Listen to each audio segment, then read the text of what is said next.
नमस्कार, अमर उजाला बोनस में आपका स्वागत है। मैं हूं शुभम शंकधर और आप देखना शुरू कर चुके हैं अपना मनपसंद कार्यक्रम बोनस पॉइंट।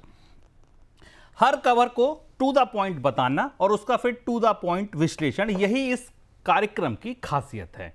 खबर बताता हूं मैं और विश्लेषण करते हैं द बोनस के एडिटर अंशुमान तिवारी जी, जो इस समय मेरे साथ स्टूडियो में आ चुके हैं। सर, बहुत स्वागत है आपका। धन्यवाद, दर्शकों का स्वागत है। तो चलिए दर्शकों को बताते हैं सबसे पहले कि आज का ऑन द शो क्या है, आज कौन सी बड़ी खबरें ऐसी हैं जिन पर हम चर्चा करने वाले हैं। देखिए, ऑन द शो में तो 6 खबर होती हैं, लेकिन बुलेटिन में 12 होती हैं। ठीक है, तो ऑन द शो में हम आपको बस ये बताते हैं कौन सी बड़ी खबरें, लेकिन खबरें कुछ जरूरी और भी होती हैं। पहली खबर अनाज से जुड़ी। जी हां, सरकारी गोदामों में अनाज लबालब भरा है। अनाज से भर गए सरकारी गोदाम। क्या करेगी सरकार इस अनाज का, ये समझेंगे हम इस पहली खबर के विश्लेषण में। बुजुर्गों की देखभाल के लिए सरकार लाएगी योजना। कितनी आबादी है, क्या योजना होगी, क्या खर्च होगा, इसका ब्यौरा लेंगे। रिलायंस क्यों कर रही एफएमसीजी कारोबार की रीस्ट्रक्चरिंग, क्या जरूरत पड़ गई और ये रीस्ट्रक्चरिंग में होगा क्या दरअसल, ये समझेंगे। इंडसइंड बैंक पर क्यों घटा गोल्डमैन सैक्स का भरोसा। गोल्डमैन ने रेटिंग घटा दी इंडसइंड पर और एसबीआई कार्ड्स पर भी टारगेट को नीचे ला दिया। इन दोनों कंपनियों पर भरोसा क्यों घटा, यह समझेंगे। कहां रह गई भारत अमेरिका की ट्रेड डील। बातें बहुत हो गई और अब तो 9 तारीख में दिन भी 6 बचे। अभी तक कोई फाइनल एजेंडा, कोई फाइनल ड्राफ्ट डील पर कोई आधिकारिक बयान अभी तक नहीं आया। वैसे बयानबाजी खूब चल रही है, लेकिन अभी तक कुछ भी ऐसा नहीं हुआ जिस पर यह कहा जा सके कि हाँ डील ये हो गई। ठीक वैसे ही जैसे आज वियतनाम के साथ हो गई, सबको पता चल गया। भारत की डील कहां अटक गई ये जानेंगे और लगे हाथ ये भी समझेंगे कि वियतनाम के साथ जो अमेरिका की डील हुई है उसका भारत के संदर्भ में क्या मतलब है। इसके बाद चर्चा ग्लोबल कर्ज बाजार पर भी होगी कि क्या हालत है उभरती अर्थव्यवस्थाओं के बॉन्ड की और क्या हालत है दरअसल विकसित अर्थव्यवस्थाओं की। ग्लोबल बॉन्ड बाजार में बड़ा उलटफेर हुआ है। क्या उलटफेर हुआ है, क्या इसके मायने हैं, ये भी समझेंगे। लेकिन पहली खबर केंद्रीय पूल में जमा हुए स्टॉक से जुड़ी। केंद्रीय पूल में चावल का स्टॉक रिकॉर्ड स्तर पर पहुंच गया है। 1 जुलाई को केंद्रीय पूल में चावल का कुल स्टॉक 374.8 लाख टन दर्ज किया गया। जुलाई की शुरुआत में सरकार का चावल स्टॉक कभी भी इतना नहीं रहा। उधर गेहूं की खरीद बढ़ने की वजह से गेहूं का स्टॉक भी 4 साल के ऊपरी स्तर पर है।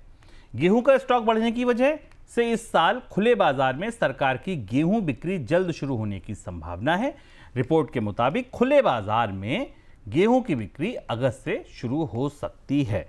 सर, इतने अनाज का महंगाई के लिहाज से निश्चित तौर पर यह अच्छी खबर है। खाद्य महंगाई को नियंत्रण करने के लिए भाई हमारे घर में अगर अनाज रखा है तो हम बांट सकते हैं, दे सकते हैं, सस्ते में बेच सकते हैं। सरकार क्या करेगी इतने अनाज का? अब ये अनाज का भंडार चुनौती है। पहले हम चावल से लेते हैं। चावल का रिकॉर्ड स्टॉक मौजूद है, जबकि खरीफ की फसल अब उसकी बुवाई चल रही है और 3 महीने बाद 4 महीने बाद धान की दोबारा खरीद होगी, पैडी की दोबारा खरीद होगी। सरकार के पास अनाज भंडार में चावल बहुत आयत और में है और इसकी एक अपनी लागत है। दूसरी चीज़ गेहूं पे की खरीद भी पिछले साल की तुलना में ज़्यादा रही थी। 2 महत्वपूर्ण चुनौतियां हैं सरकार के सामने इस भंडार को लेकर। इस अनाज को सरकार की सस्ते अन्न योजना में बांटा जाएगा, एक थोड़ा बहुत हिस्सा उसमें खपत में होगा, पर अब सबसे बड़ी चुनौती ये है कि इसकी जो कैरिंग कॉस्ट है, इसकी जो इकोनॉमिक कॉस्ट है, उसके कारण सरकार पर सब्सिडी बढ़ेगी। क्योंकि जो आंकड़े हमें बता रहे हैं उस हिसाब से करीब अनाज की जो मौजूदा कैरिंग कॉस्ट है चावल की, वो 4,000 रुपये पर टन से ऊपर है सरकार के हिसाब के से, और इतना चावल खपत में भी नहीं जाएगा। हालांकि सरकार ने एक फैसला किया है जिसमें इस चावल के कोटे से कुछ हिस्सा एथेनॉल बनाने के लिए कंपनियों को दिया गया है। एक हिस्सा एथेनॉल में जाएगा, लेकिन उसके बाद भी ये चुनौती अगले 2 महीने में हमारे सामने दिखाई देगी, जब सरकार के पास अनाज भंडार में पर्याप्त जगह नहीं होगी और नई फसल चावल की आ जाएगी। गेहूं के मामले में ओपन मार्केट में सेल की कोशिश की जा रही है। फैसला किया है एक्सपेंडिचर सेक्रेटरी की एक कमेटी ने कि अगले हफ्तों से खुले बाजार में गेहूं की बिक्री की जाएगी। ये बिक्री आमतौर पर ब्रेड बिस्किट बनाने वाले और फ्लोर मिल्स को की जाती है। तो दोनों का अनाज का भंडार अब अच्छी खबर होने के साथ आर्थिक रूप से चुनौती भी है। और क्या सरकार इसके बाद कुछ अतिरिक्त ढंग से एक्सपोर्ट की कोशिशें करेगी, इस पर हमारी निगाहें रहेंगी। तो सर आपको क्या लगता है कि यहाँ से एक्सपोर्ट के दरवाजे खुल सकते हैं? और वैसे सर स्थिति सही क्या है? जैसे नहीं होता है अनाज तो कहते हैं कि महंगाई की चिंता सताती है, अब अनाज है तो भी ये दूसरे तरीके की चुनौती सामने आ रही है। आइडियल आदर्श स्थिति फिर क्या होती है? आदर्श स्थिति ये कि आपके पास बफर भर का अनाज होना चाहिए, बस। इसके बाद बफर का मतलब है कि किसी संकट में खाद्य सुरक्षा भर का अनाज हो। इसके अलावा अतिरिक्त अनाज सरकार को खरीद कर अपने स्टॉक में रख लेने से भी कोई फायदा नहीं होता। अभी आपको अगले 2 महीने के अंदर खबरें दिखाई देने लगेंगी, अनाज सड़ रहा है, सड़क पर पड़ा हुआ है, पानी में भीग रहा है जो सामान्य भारतीय अनाज भंडारण की और खाद्य अर्थव्यवस्था का बुनियादी चरित्र है, वो हमें दिखाई देने लगेगा। सबसे बड़ी चीज़ 4,000 रुपये, 4,173 रुपये पर क्विंटल की तो कॉस्ट है चावल की। ये इतना चावल और इस पर जो सब्सिडी दी गई है उसे कहां तक कैरी किया जाएगा का, इसलिए सरप्लस हमेशा जब भी गलत होती है तब भी उतनी ही बड़ी चुनौती होती है कृषि में जितनी की शॉर्टेज होती है। बिल्कुल, बड़ी महीन लाइन है, इसको समझना होगा। 2-3 साल पहले की एक खबर है, मुझे अच्छे से याद है, अंशुमान जी के साथ मैं लगातार प्रोग्राम करता हूं। एक खबर में ये जिक्र था कि सरकार ने WTO में कहा था कि हम MSP पर जो अनाज खरीदते हैं हमें एक्सपोर्ट की मंजूरी दी जाए, उस पर अमेरिका ने आपत्ति जताई थी।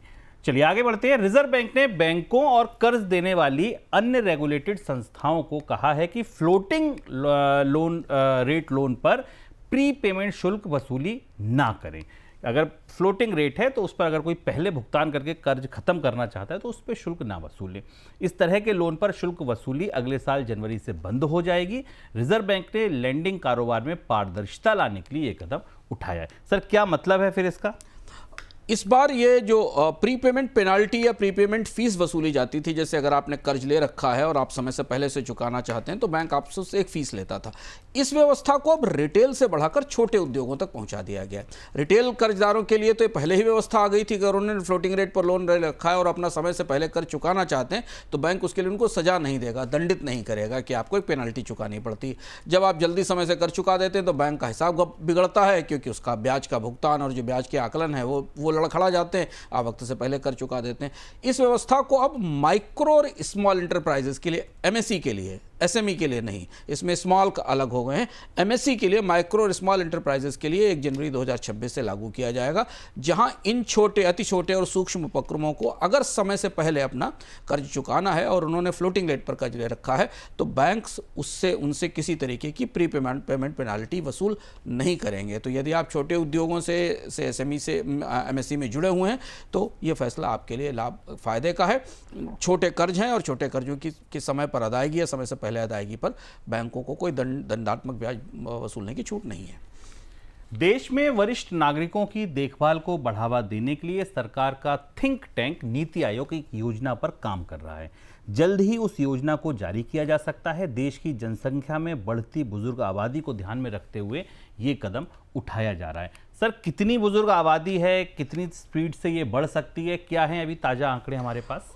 लंबे समय के बाद मुझे लगता है पिछले 10-12 सालों में अलग अलग फोरम पर चर्चा हुई, पर पहली बार सीनियर सिटीजन्स के लिए या वरिष्ठ नागरिकों के लिए एक समेकित नीति की तैयारी की जा रही है। दरअसल नीति आयोग ने पिछले साल फरवरी-मार्च में एक पेपर जारी किया था, एक अध्ययन जारी किया था, जिसमें भारत में आबादी में बढ़ती बुजुर्ग लोगों की संख्या, ग्रेइंग ऑफ पॉपुलेशन, इस पे डिटेल में डेटा दिया था और उसके बाद उसको लेकर सुझाव देने की बात कही थी। आंकड़ा आपके सामने है। बुजुर्ग आबादी फिलहाल अभी कुल आबादी में 10% है। 2050 तक ये 19-19.5%, 20% हो जाएगी। भारत के कई हिस्सों में आबादी का संतुलन बदल रहा है और वहाँ बुजुर्गों की आबादी तेजी से बढ़ रही, खासतौर से दक्षिण भारत में। युवा आबादी अभी उत्तर भारत के कुछ राज्यों में है। 75% से अधिक, ये नीति आयोग का आंकड़ा बताता है कि 75% से अधिक बुजुर्गों को एक से ज़्यादा बीमारियाँ हैं, वो किसी न किसी रोग के शिकार हैं। भारत में 75% बुजुर्ग जो अभी मौजूद हैं। 78% बुजुर्गों के पास कोई पेंशन नहीं है। भारत का सबसे खराब चेहरा है। भारत की अधिकांश बुजुर्ग आबादी के पास कोई आर्थिक सुरक्षा नहीं है, कोई पेंशन नहीं, और उनमें भी ज़्यादातर लोग ग्रामीण इलाकों में रहते हैं। 71% लोग ग्रामीण इलाकों में रहते हैं। तो एक तो बीमारी, दूसरी गरीबी। और इसलिए भारत में गरीबी का एक एज पहलू भी है, आयु पहलू भी है। भारत में लोग जितने बूढ़े होते जाते हैं उतने ही ज़्यादा गरीब होते चले जाते हैं। युवावस्था तक तो उनके पास काम करने के लिए पैसे उनके रहते हैं। इन आंकड़ों की रोशनी में नीति आयोग एक कार्य योजना की तैयारी कर रहा है। सर, दूसरा बड़ा सवाल, कौन से कदम आ सकते हैं? आपको क्या लगता है? क्या सीधे हाथ में कुछ पैसा दिया जाएगा? क्या मेडिकल फ्री किया जाएगा? क्या आपको लगता है किस तरीके के काम हो सकते हैं? और दूसरा, उस राह में चुनौतियां कौन सी खड़ी होंगी? नीति आयोग से जो संकेत मिल रहे हैं, और ये प्रस्ताव नीति आयोग अपनी तरफ से, चूंकि वो थिंक टैंक है तो सुझाव देगा, सरकार अपने स्तर पर इस पर फैसला करेगी, देखेगी। लेकिन जो महत्वपूर्ण चीज़ें नीति आयोग इसमें सुझाने वाला है वो उसमें कुछ, एक तो ये कि पहली बार भारत में बुजुर्गों के लिए पोषण कार्यक्रम शुरू किया जाएगा। देखिए, भारत में बच्चे भी कुपोषित हैं और बुजुर्ग भी कुपोषित हैं। मतलब आबादी के दोनों छोर कुपोषण का शिकार हैं। तो भारत में बुजुर्गों के लिए पोषण का कार्यक्रम शुरू किया जाएगा। नीति आयोग ऐसा सुझाव दे सकता है। इसके अलावा बुजुर्गों के लिए एक अनिवार्य बचत योजना की व्यवस्था की जाएगी। वो बचत अपने पैसे से करेंगे, उनके पास तो है नहीं, उनके लिए बचत कौन करेगा? इसके लिए एक फिनेंशियल स्ट्रक्चर बनाने की ज़रूरत होगी। इसके अलावा बुजुर्गों के इस्तेमाल के जो उपकरण हैं, जैसे उनकी वॉकिंग, चलने के लिए सहायता के लिए जो उपकरण हैं, या उनको कान और आँख की समस्याओं के लिए उपकरण है, उन पर सब्सिडी देने की बात हो सकती है। उनकी कीमत सस्ती कम करने की बात हो सकती है। पेंशन को लेकर अभी कोई फैसला नहीं हुआ है, लेकिन बुजुर्गों के लिए पेंशन, भारत में वृद्धावस्था पेंशन नाम की एक योजना है, लेकिन उसका कवरेज बहुत कम है। उसे बढ़ाया जा सकता है, उसका दायरा बढ़ाया जा सकता है। और सबसे महत्वपूर्ण बात है कि इनके साथ इस स्कीम में शायद पहली बार भारत में संस्थागत तौर पर ओल्ड एज होम बनाने के लिए, बुजुर्गों के लिए आवास बनाने की एक नीति भी आ सकती है। ये 5-6 पहलू हैं जो इस नीति का हिस्सा हो सकते हैं, जो आने वाले समय में आएगी। लेकिन फिर वही बात है कि 32% बुजुर्गों में पुरानी बीमारियां हैं, मेडिकल की कॉस्ट बेहद ज़्यादा है, और उन्हें ये चिकित्सा सुविधाएं कैसे उपलब्ध कराई जाएंगी ये पता नहीं है। बुनियादी ढांचे की कमी है, शहरी ग्रामीण असमानता है, गाँव ग्रामीण इलाकों में सुविधाएँ बिल्कुल नहीं हैं, और इन इलाकों में स्वास्थ्य सेवाओं की पहुंच भी नहीं है। तो देखना होगा कि ये नीति किस तरह से सरकार लाती है और इसे कितनी जल्दी लागू किया जाता है। चलिए, अगली खबर का रुख करते हैं जो महंगाई से जुड़ी है। देश भर में जल्द ही अलग अलग वस्तु और सेवाओं की महंगाई के राज्यवार आंकड़े जारी होंगे। सांख्यिकी मंत्रालय इसकी तैयारी कर रहा है और उपभोक्ता महंगाई इंडेक्स यानी सीपीआई की नई सीरीज में उन आंकड़ों को शामिल किया जाएगा। वस्तुओं की महंगाई को लेकर अभी जो राज्यवार आंकड़े आते हैं वे किसी एक वस्तु के नहीं बल्कि वस्तुओं की समूह के होते हैं, यानी कि बास्केट के होते हैं। तो सर, इस आंकड़े से सबसे ज्यादा जरूरी जानकारी क्या मिलेगी हमें? दो महत्वपूर्ण चीज़ें जो हम अर्थव्यवस्था को करीब से देखने वाले लोग, जिनको ये जानने की ज़रूरत है कि भारतीय आबादी में ग्रामीण और शहरी खपत का बंटवारा कम हो रहा है, खत्म हो रहा है। ग्रामीण इलाकों की खपत, आमतौर पर हमें सुनते रहे कि रूरल एरिया की डिमांड और अर्बन एरिया की डिमांड, पर भारत में रूरल एरिया कम है, या तो अर्बन है या सेमी अर्बन है, क्योंकि भारत में सेंसस टाउन्स का नंबर बहुत बड़ा है। और अगला जो जनसंख्या आंकड़ा आपके पास आएगा, उस हिसाब से आपको दिखाई देगा कि भारत का अधिकांश हिस्सा अर्बनाइज्ड हो चुका है, या तो शहर हैं या शहरों से जुड़े हुए, शहरों के पास लगे हुए उपनगरीय इलाके। ऐसी स्थिति में इस आंकड़े से हमें यह पता चलेगा कि राज्यवार और ग्रामीण और शहरी खपत और महंगाई की स्थिति क्या है। जैसे कि दाल, उत्तर भारत और दक्षिण भारत में कीमतों में फ़र्क है। फ्रूट, फल और सब्जियों की कीमतों में एक राज्य से दूसरे राज्य में फ़र्क है।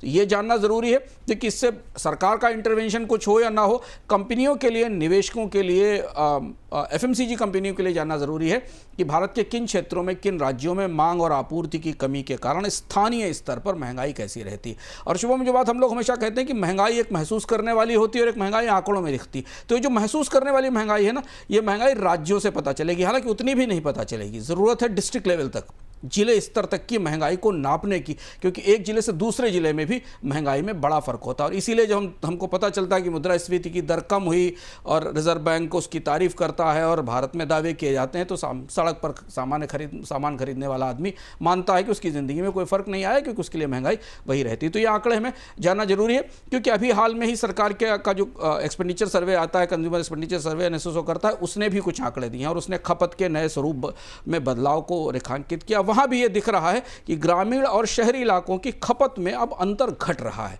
दोनों जगह। तो इन दोनों आंकड़ों की रोशनी में हमें वास्तविक तौर पर कितनी खपत है इसके बारे में पता चल सकेगा।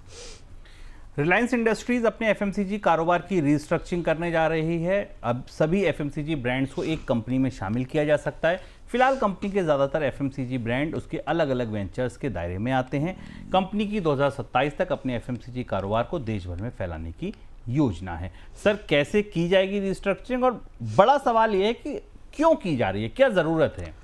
रिलायंस ने पिछले 3-4 सालों में कई सारे एफएमसीजी कारोबार में अपने को पहुंचाया। इसमें कुछ हिस्सा रिटेल के खाते में आता है, रिलायंस रिटेल के नेटवर्क के तौर पर, कुछ हिस्सा आता है रिलायंस की मेन कंपनी में, रिलायंस कंज्यूमर प्रोडक्ट्स लिमिटेड में, जिसमें कि कैंपा जैसा कोल्ड ड्रिंक और कई तरीके के ब्रांड हैं, और इसके अलावा गारमेंट ब्रांड और बाकी शामिल हैं।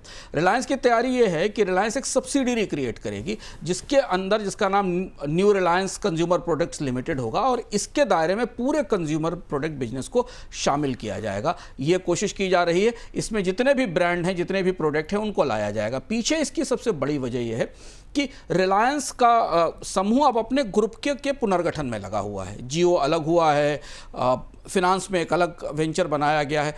तैयारी इस बात की है कि रिलायंस का एफएमसीजी बिजनेस अलग करके इसका एक आईपीओ लाया जाए। तो आने वाले दिनों में अगर आप निवेशक हैं तो रिलायंस की फैमिली से अब कई नए आईपीओ की संभावनाओं को आप देख सकते हैं, जिसमें एक ये भी होगा, रिटेल और टेलीकॉम बिजनेस के तो आईपीओ आने ही वाले हैं। इसके अलावा इस बिजनेस का, इस कारोबार का भी एक आईपीओ लाने की तैयारी हो सकती है, और शायद उसी दिशा में बढ़ते हुए पुनर्गठन किया जा रहा है। चलिए अगली खबर। ग्लोबल ब्रोकरेज हाउस गोल्डमैन ने इंडसइंड बैंक के शेयर को डाउनग्रेड किया है। गोल्डमैन की रिपोर्ट में इंडसइंड बैंक को सेल रेटिंग दी गई और कहा गया है कि 1 साल के अंदर शेयर 18% टूट सकता है। इससे पहले गोल्डमैन सैक्स ने एसबीआई कार्ड्स की रेटिंग को घटाकर न्यूट्रल किया था। इसके बाद एसबीआई कार्ड के शेयर में गिरावट आई है। सर, इंडसइंड के लिए क्यों ये डाउनग्रेड मिला? क्या स्थिति आपको लगता है कि क्या वजह रही होंगी जिसकी वजह से डाउनग्रेड आया?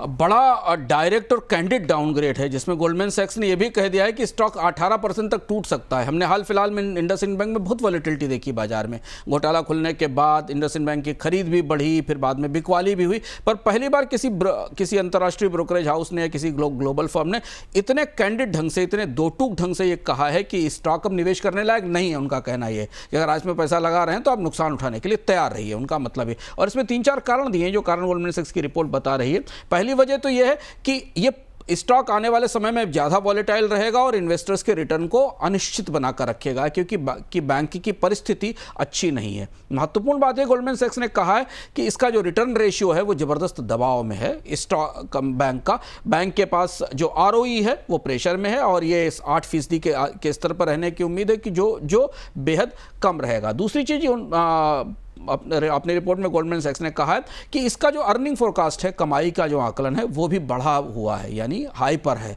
इसमें भी आने वाले समय में कमी हो सकती है। इंडसइंड बैंक के मुनाफे में और कमाई में भी गिरावट हो सकती है, क्योंकि बैंक का जो बिजनेस मिक्स है वो बदल रहा है, और इंडसइंड बैंक ने हाल के दिनों में अपना मार्केट शेयर लूज किया है। तो अगर आप इंडसइंड बैंक के निवेशक हैं तो ये 3 फैक्टर्स जो गोल्डमैन सैक्स ने बताए उनको ध्यान में रखिए, और इसलिए गोल्डमैन सैक्स को लेकर ये इस तरीके का आकलन सामने आया है।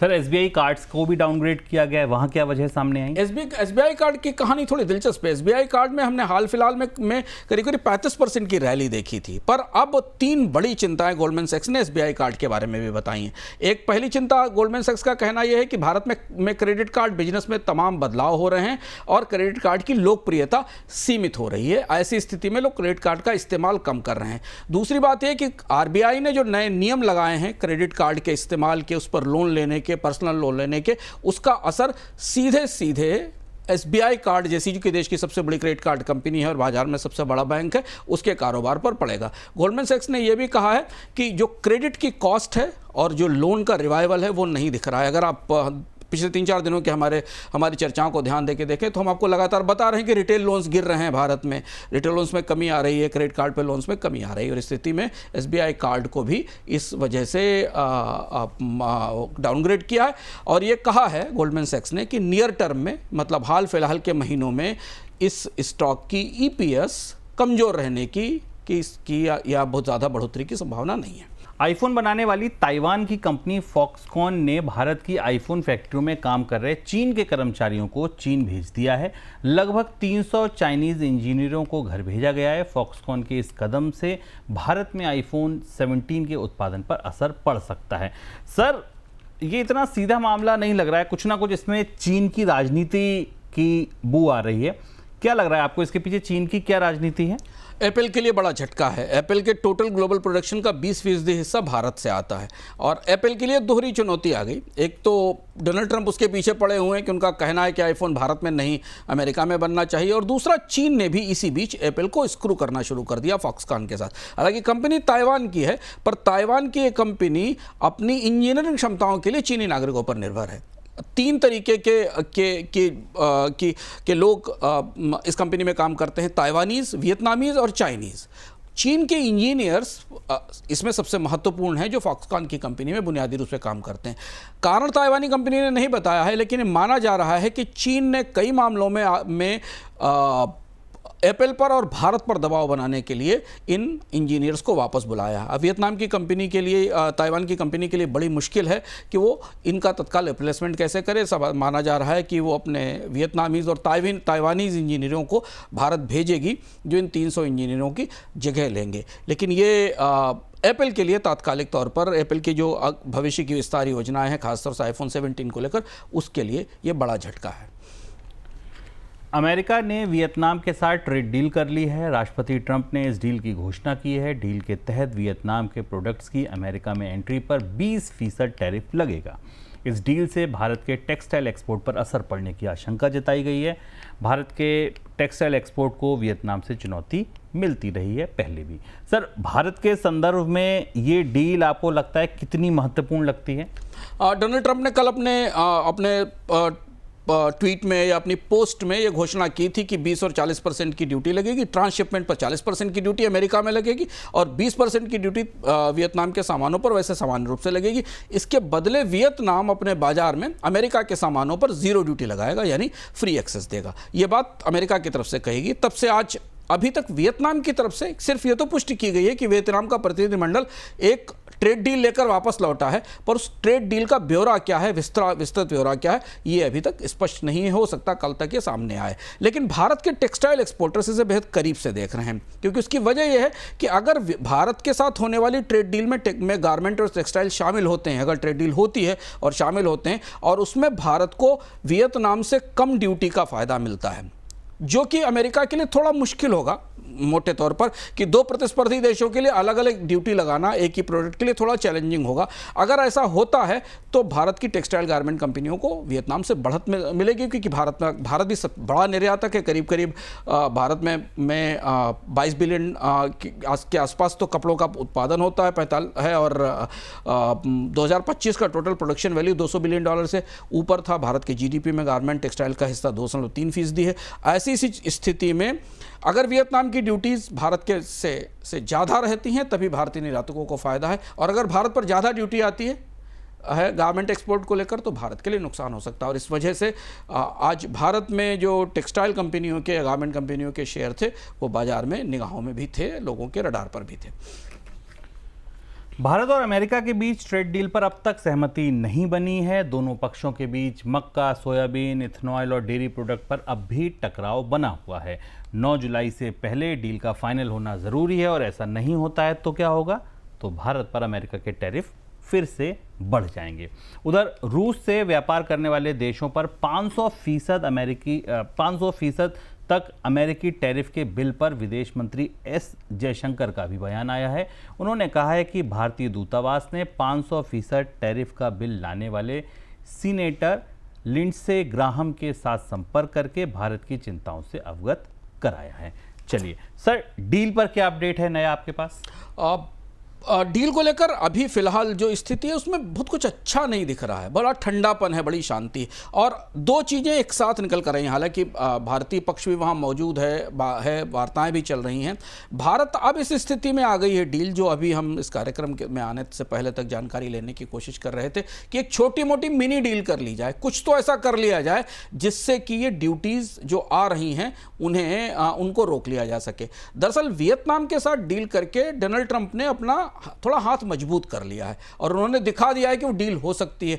वियतनाम बहुत स्ट्रेटेजिक ढंग से डोनाल्ड ट्रंप इसमें इस पूरे खेल को खेल रहे हैं। वियतनाम कई मामलों में भारत का सीधा प्रतिस्पर्धी है और एशिया के प्रमुख निर्यातकों में है। वियतनाम को अपने पक्ष में लेकर या डील पर सहमत करके परोक्ष रूप से भारतीय पक्ष पर ज़्यादा रियायतें देने का दबाव बन गया है। अगर डोनाल्ड ट्रंप का ट्वीट सही है, क्योंकि वियतनाम ने उसे नकारा नहीं है, तो वियतनाम ने तो आमतौर पर 0% पर अपने बाजार में एक्सेस दे दिए। अगर ऐसा होता है तो फिर भारत से भी ऐसी अपेक्षा की जाएगी जो भारतीय पक्ष देने को तैयार नहीं है। इसलिए बात उलझी हुई है, अभी भी तस्वीर साफ नहीं है, किसी दिशा में बढ़ती नहीं दिख रही। इस बीच नया मामला आ गया सैंक्शंस बिल वाला, जिस पर हमने कल आपको विस्तार से बताया था कि भारत और रूस के जो ऊर्जा संबंध है और जो ऊर्जा आयात है उस पर अमेरिका बेहद सख्ती करने जा रहा है। जो ग्राहम का बिल है उस बिल को लेकर वो भारत के लिए अतिरिक्त दबाव भी है और एक अलग तरीके से भारत को इसको दबाव में लाने की, स्क्रू करने की कोशिश है।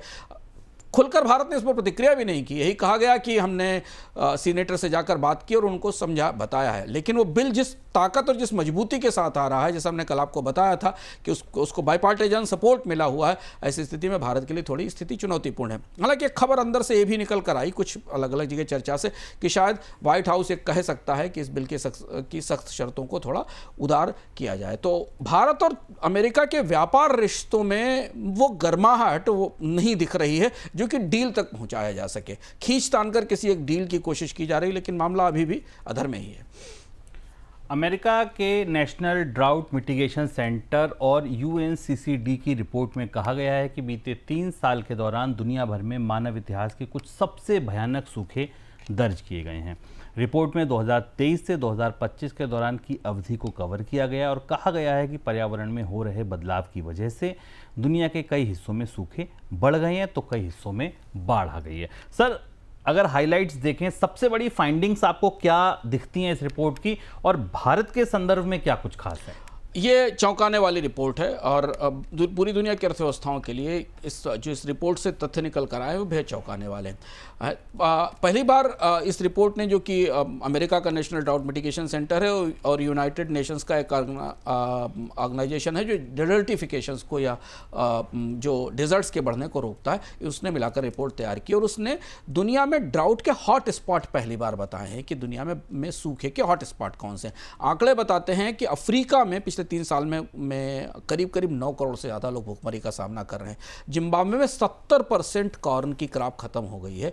जाम्बिया में पानी नहीं है बिजली बनाने के लिए।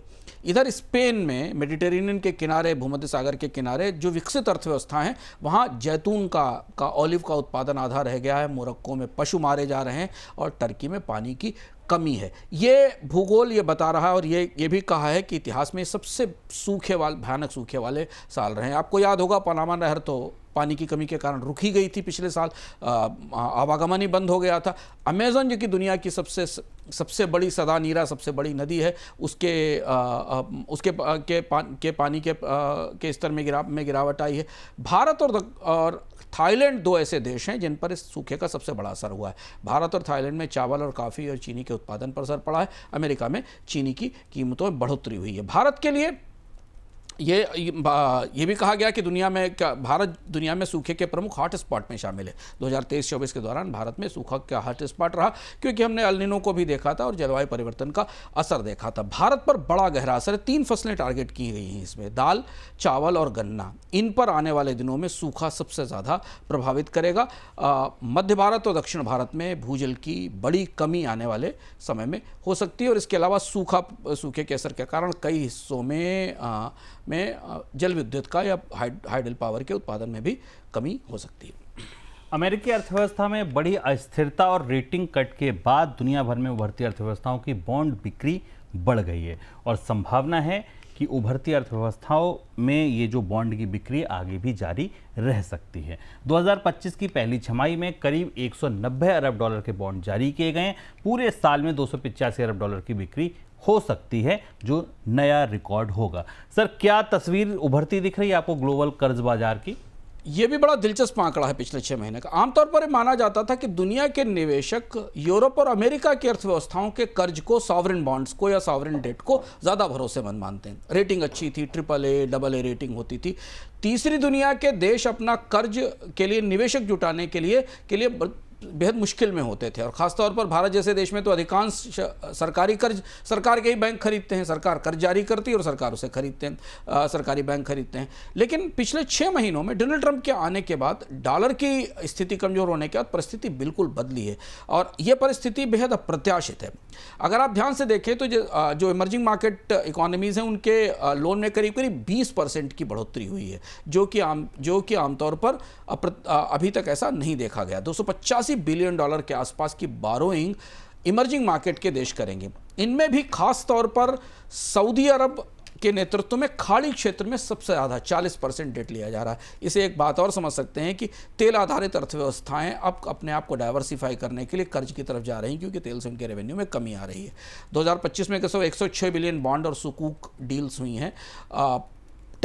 टैरिफ के कारण, मिडिल ईस्ट की क्राइसिस के कारण और डॉलर में कमजोरी के कारण अब इमर्जिंग मार्केट्स के कर्ज की मांग बाजारों में बढ़ रही है।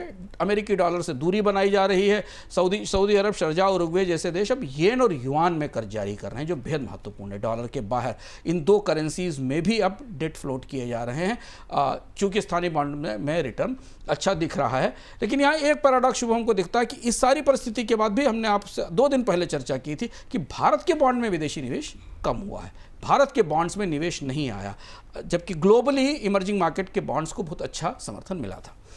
एक समय दुनिया भर में एक देश से दूसरे देश की पेमेंट के लिए सबसे ज़्यादा इस्तेमाल होने वाले वीज़ा और मास्टर कार्ड के लिए अब क्रिप्टो सबसे बड़ी चुनौती बन गई है। दुनिया भर में स्टेबल कॉइन और क्रिप्टो के लेन देन तेज़ी से बढ़ गए हैं। ये लेन देन का असर ये हुआ कि वीज़ा और मास्टर कार्ड के बिजनेस पर असर पड़ा है।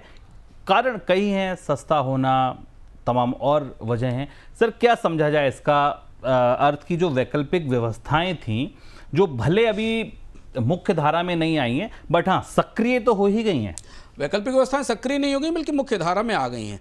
आप चौंकिए नहीं कि अगले 1 महीने या 2 महीने के भीतर विदेश में रहने वाला आपके परिवार का कोई व्यक्ति आपसे कहे कि आप स्टेबल कॉइन का एक अकाउंट खोल लीजिए और हम उसमें आपको पैसा ट्रांसफर कर रहे हैं। भारत में हालांकि उनकी भी स्वीकार्यता नहीं है। पूरी दुनिया में पेमेंट सिस्टम में सबसे बड़ा शिफ्ट आ चुका है। स्टेबल कॉइन के कानून बन चुके हैं, जारी हो रहे हैं और इसका सबसे बड़ा असर पड़ रहा है वीज़ा और मास्टर कार्ड पर। ये क्रिप्टो नहीं है, बल्कि दूसरे किस्म की करेंसीज हैं जिनके पीछे कोई करेंसी लगी हुई है। और इस वजह से वीज़ा और मास्टर कार्ड को भी अब दुनिया में जो क्रिप्टो स्टार्टअप्स हैं या स्टेबल कॉइन स्टार्टअप्स हैं, उनके साथ समझौते और संधि करनी पड़ रही है। दुनिया की कई रिटेल चेन्स ने, कई बैंक्स ने इस तरीके की संधियां की और उन्हें जारी करने की कोशिश की। विस्तार से अगर आपको इस बारे में जानना है, स्टेबल कॉइन की दुनिया में हो क्या रहा है, दरअसल एक खामोश क्रांति आ चुकी है, स्थापित हो चुकी है और चल पड़ी है दुनिया के हर देश में, जिसका ये सबूत है कि वीज़ा और मास्टर कार्ड जैसी पेमेंट कंपनियां भी अब आने वाले समय में स्टेबल कॉइन में भुगतान लेना शुरू करेंगी। तो इस बार का अर्थ हम देखना मत चूकिएगा। विस्तार से हमने आपको बताया कि सारी ऊहापोह के बीच, टैरिफ वार, ईरान और इजराइल की जंग के बीच पिछले 6 महीनों में आपके बिल्कुल करीब में, आपके बिल्कुल निकट में वित्तीय लेन देन की पूरी दुनिया बदल चुकी है। क्रिप्टो, जिसे आमतौर पर भारत के कानून में अभी दूर और पीछे रखा जाता है, उसकी अगली जनरेशन, उसकी अगली पीढ़ी, बिटकॉइन और इथेरियम की अगली पीढ़ी आ गई है, जो बेहद तेजी से आगे बढ़ रही है और दुनिया के लगभग सारे देशों ने, प्रमुख देशों ने इसे अपना लिया है और इसे स्वीकार कर लिया है।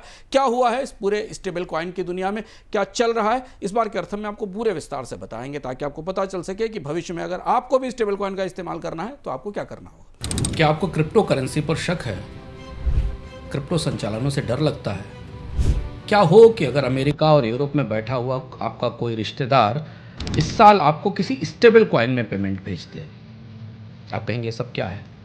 दुनिया में वित्तीय लेन देन की व्यवस्था की मुख्य धारा बदल रही है और इस मुख्य धारा में क्रिप्टो और ब्लॉकचेन के सहोदर स्टेबल कॉइन्स आ गए हैं। क्या हैं स्टेबल कॉइन्स? कैसे ही पूरी दुनिया के बाजार को बदल रहे हैं और कैसे इन्होंने अमेरिका के मौद्रिक सिस्टम में 1% की हिस्सेदारी हासिल कर ली है। इस बेहद नई खामोश क्रांति के बारे में इस बार हम बात करेंगे अर्थम में। हम आपको बताएंगे कि स्टेबल कॉइन्स कहाँ से आ रहे हैं, कैसे बन रहे हैं और कैसे दुनिया के देशों ने इनके लिए कानून बनाना शुरू कर दिया है। आप याद करेंगे कि भारत के पास अभी क्रिप्टो के लिए कानून नहीं है, लेकिन दुनिया के तमाम देश अपनी वित्तीय व्यवस्था को डिसेंट्रलाइज्ड फाइनेंस और डिजिटल करेंसी के बिल्कुल नए युग की तरफ ले जा रहे हैं।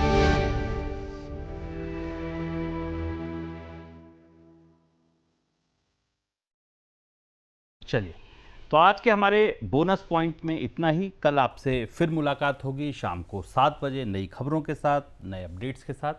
तब तक के लिए दीजिए इजाज़त। नमस्कार।